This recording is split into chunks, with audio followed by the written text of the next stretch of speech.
And continuing with the third chapter of The Indian in the Cupboard, Omri thought he heard his cat in the night, went out in his bare feet, stepped in a cow plop, so was trying to not track in cow poop, and found something wrapped in the thatch. It wasn't the bottle, but it apparently was a journal of some kind. And we'll pick up from the paragraph break. Unluckily, Guion woke up as Omri was creeping through his room to get back to his own and got a fright. "Who's there? Who's there?" he yelled right out loud. The next minute their father had come crashing through Omri's room from the parents' room beyond that. He switched on the light and Omri stood revealed. He thrust his find up his pajama jacket, and in the sudden blaze of light on everyone's sleepy eyes, nobody saw him do it. "Omri, what do you think you're doing at this hour?" I thought I heard Kitsa crying." "Blasted cat, she's all right. Go to bed." "I'm just going. Sorry, Guion." Guion, still half asleep, mumbled something and rolled over. The light went out and Omri followed his father into his own room. His father then went through the other side into his bedroom. Omri shut both doors. Privacy. There wasn't any. He was going to have to do something about this. Trembling with excitement, he lay down on the bed and waited till everything was quiet. The pattern of moonlight had altered as the moon began to set. He got up and sat on its beam and set the cash box on the floor. He opened the notebook. On the first page were a few words in the most beautiful, delicate handwriting. He could just read them, although the ink had faded to a pale brown. "Account of my life, and of a wonder unacceptable to the rational mind, to be hidden until a time when minds in my family may be more open." There was a name, a 3-word name, in the wan light of a setting moon. Omri could hardly read it till he carried the notebook to the window. The name was Jessica Charlotte Driscoll, and there was a date, August 21st, 1950. August the 21st.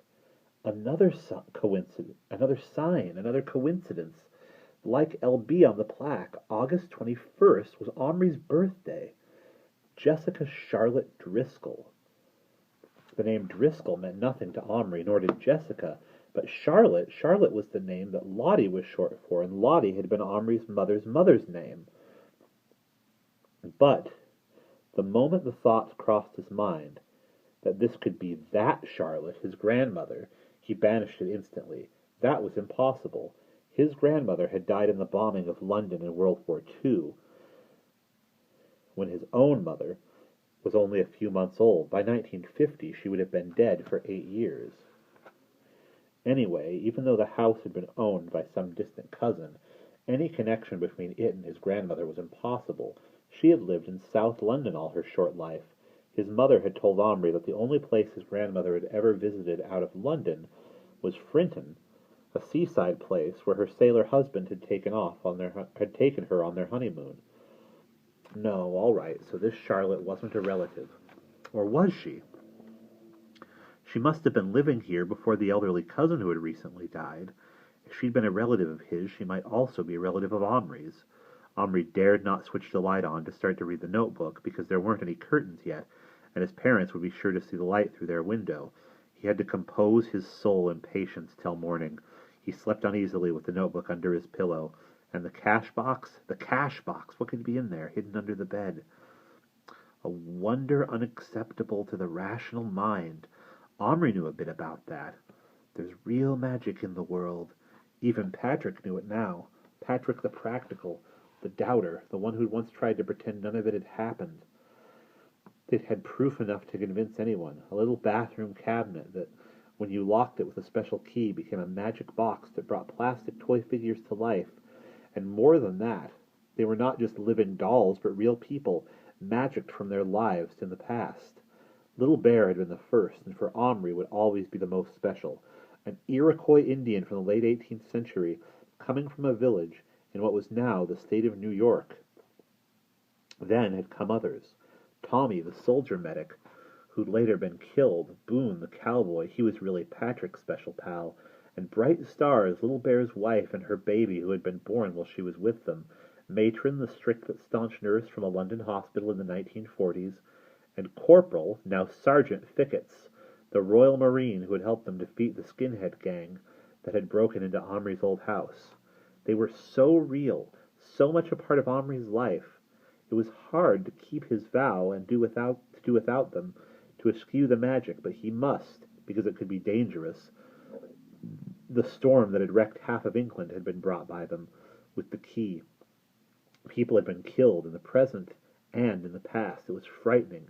It was too much to handle.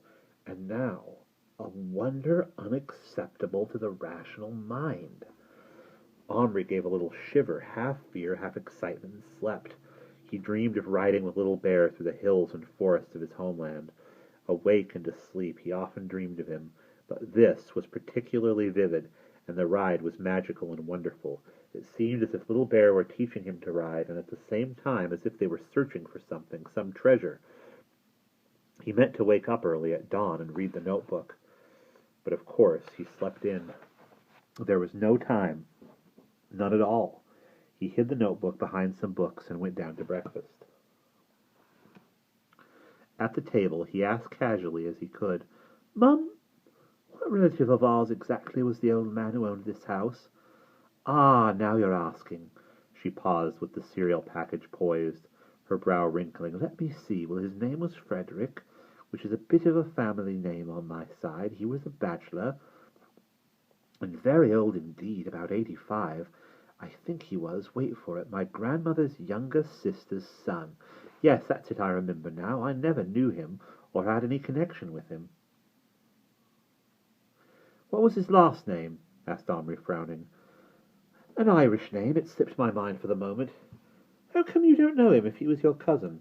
"Well, that's a story. My grandmother, who brought me up after Mummy died, didn't see her sister for some reason, though when I was little she talked about her sometimes, in a sort of head-shaking way, as if she loved her a lot but felt she shouldn't.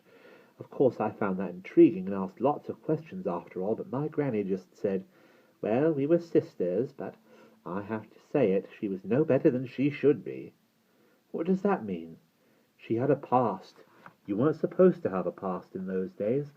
Something scandalous to do with men." Omri digested this. Then he asked slowly, "Could she have been living here, your granny's sister?" His mother looked at him. "She was supposed to have gone abroad. But what an intriguing idea, Omri. I never thought of that. Maybe old Frederick inherited the house from his mother, who was my wicked great-aunt Jessica Charlotte." Omri put down his spoon. There was something he'd always thought very silly about a goose walking over your grave, but suddenly he understood it, because the bumpy flesh all over his arms had the chill feeling of death. "Was she really wicked?" he asked after a moment. "I've no idea. She was some kind of actress around the time of the First World War. Going on the stage in those days was considered fairly wicked by some people, but I'm sure there was more to it than that. Go now, darling. Enough questions. It's 10 to 9. Go." Aubrey didn't think about Kitsa more than half a dozen times that day, nor did he give too much attention to lessons, and the butcher had occasion to send him to the tea cosy, who gave him what for without too much care for his feelings, and added injury to insult with detention. Murphy's Law in action, he thought furiously. If anything can go wrong, it will. And at the worst possible time, he was absolutely dying to get home. By the time the butcher let him go, he had raced home through the lanes on his bike, narrowly avoiding being run down by a tractor. Well, better than a London bus. He couldn't possibly be bothered to clear the last of the thatch from the path properly. He just kicked it aside as he forged up the path and raced to his room. He shut both doors and put some spare bricks against them so they wouldn't open easily. Then he extracted the thick notebook from behind his books and opened it with hands that were not quite steady. He read the words on the flyleaf again. "Account of my life, and of a wonder unacceptable to the rational mind, to be hidden until a time when minds in my family may be more open. Jessica Charlotte Driscoll, August 21, 1950. He turned the page and began to read the fine, beautifully formed handwriting. And that's the end of chapter 3.